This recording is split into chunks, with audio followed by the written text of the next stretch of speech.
10.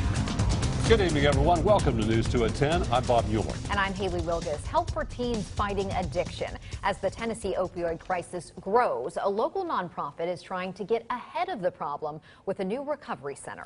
Yeah, more than 1,600 Tennesseans died from drug overdoses in 2016, and that number only seems to be getting worse. News 2's Kim Wynn has been looking into this problem, and Kim, experts say that getting help early is critical.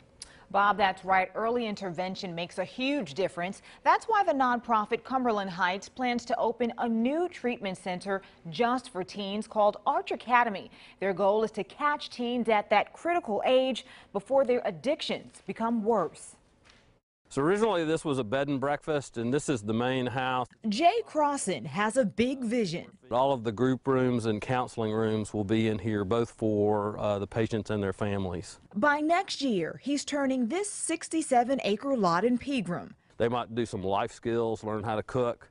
into a place of healing. They're progressing into substances that can kill them really quick.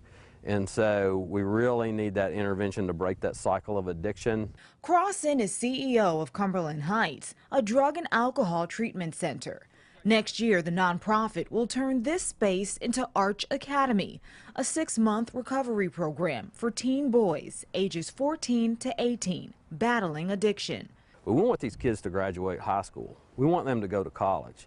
Up to 30 teens will live on campus, designed with 3 dorms, a school, dining hall, and counseling rooms, where they'll work with therapists like Dean Porterfield. Anxiety, depression, trauma, we treat the whole child. Porterfield says about 57% of the teens they treat are addicted to marijuana, 10% to cocaine, 5% to heroin or opiates, and about 29% to a mix of drugs. It's not uncommon for that teenager's first experience to be at age 10, 12, 13 years old. The goal of the new center is to go more in depth with teens. Hiking, biking, canoeing. Offering 6 months of help instead of their current program, which is 1 to 2 months. So that if we can get a longer length of stay, we can get a more solid base of recovery.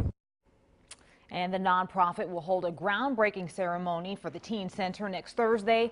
They hope to have it up and running by next summer. Haley? Thank you, Kim. News 2 is committed to covering Tennessee's opioid crisis and the efforts on the front lines. If you need help or know someone who does, you can call this hotline number, 1-800-646-9998. For a closer look at our continuing coverage, head over to WKRN.com.